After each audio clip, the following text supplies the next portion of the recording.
ঢাকা একটি প্রাচীন শহর। ঢাকা হচ্ছে এখানে সাবজেক্ট, একটি প্রাচীন শহর, এটিকে আমরা সাধারণত অবজেক্ট বলবো। তো ক্রিয়া নেই, যেহেতু ভার্ব নেই, তাহলে এর ইংরেজিটা এভাবে হবে ঢাকা। যেহেতু ভার্ব নাই, এর জন্য এম ইজ আর এই তিনটির মধ্যে একটি ব্যবহার করতে হবে। যেহেতু এটি প্রেজেন্ট টেন্স এবং Dhaka third person singular number, এই জন্য ঢাকার পিছনে ইজ ব্যবহার করতে হবে। কি ব্যবহার করতে হবে? ইজ ব্যবহার করতে হবে। কেন ইজ ব্যবহার করলাম?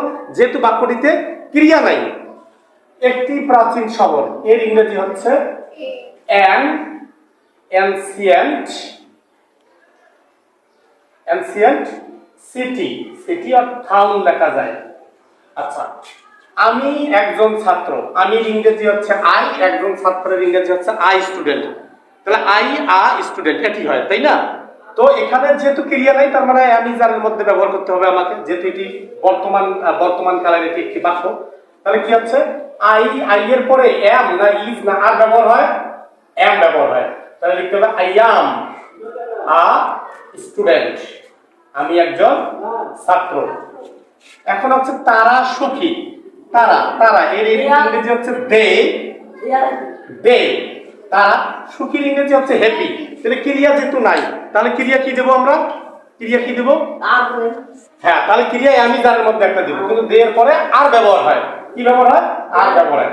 দে আর হ্যাপির ইংরেজি হচ্ছে, সুখীর ইংরেজি হচ্ছে হ্যাপি। দে আর হ্যাপি। এরপর সে গরিব ছিল, সে ইংরেজি হচ্ছে হি। এখন এখানে কিন্তু ছিল দেওয়াই আছে, ছিলের ইংরেজি কিন্তু আমরা কি দেব? ওয়াজ দিতে হবে। কি দিতে হবে? ওয়াজ। শি ওয়াজ গরিব, গরিবের ইংরেজি হচ্ছে পোর, শি ওয়াজ পোর। এরপর তুমি ব্যস্ত ছিলে, তুমির ইংরেজি এখানে দেব আমরা কি? ইউ। ছিলের ইংরেজি আমরা ছিলে এর ইংরেজি কিন্তু ওয়াজ অথবা ওয়ার। তো ইউ এর পরে ওয়ার ব্যবহার করতে হবে। You were. ব্যস্তের ইংরেজি কি? বিজি। ইউ ওয়ার বিজি, তুমি ব্যস্ত ছিলে। আমার একটি গরু আছে, একটি গরুর ইংরেজি একটি গরু এর ইংরেজি হচ্ছে আকাউ। আমার ইংরেজি কিন্তু মাই, কিন্তু এখানে মাই ব্যবহার করা যাবে না। কি ব্যবহার করতে হবে? আই। যেহেতু আমি আমারটাকে সাবজেক্ট বানাই দেব, এর জন্য এর ইংরেজি এখানে মাই লেখা যাবে। কি লিখতে হবে? আই। আসির ইংরেজি লিখবো হ্যাভ। I have. একটি গরুর ইংরেজি হচ্ছে a cow. I have a cow. তার একটি কলম আছে, তার এখানে ইংরেজি লিখবো হি বা শি লিখতে পারি আমরা। হি বা শি না, এখানে হার, মাই, ঠিক আছে, তারপর হচ্ছে দেয়ার, এই শব্দগুলোর পিছনে একটি নাউন ব্যবহার করতে হয়। যেহেতু এই তার এর শব্দটির পরে নাউন নাই, একটি শব্দটি অ্যাডজেক্টিভ, এর জন্য তার ইংরেজি আমাকে হার বা হিজ লেখা যাবে না। কি লিখতে হবে? হি লিখতে হবে। তাহলে তার আছে, হি আছে ইংরেজি এখানে হ্যাজ দিতে হবে। আছে ইংরেজি হ্যাভও হয়, আবার হ্যাজও হয়। পার্সনের উপর নির্ভর করে আমাকে হ্যাভ বা হ্যাজ ব্যবহার করতে হবে, পার্সনের উপর নির্ভর করে। যেমন আই হ্যাভ হয়, কিন্তু হি হ্যাজ হয়। এগুলো আমাদের মনে রাখতে হয়।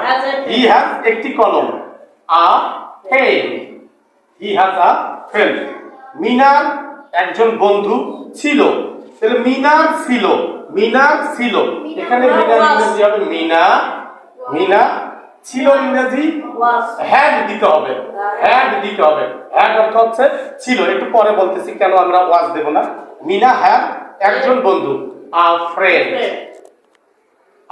মিনা হ্যাড আ ফ্রেন্ড, মিনার একজন বন্ধু ছিল। আমরা এখন দেখি হ্যাড কখন ব্যবহার করব আর ওয়াজ কখন ব্যবহার করব। এই তো, তাই না?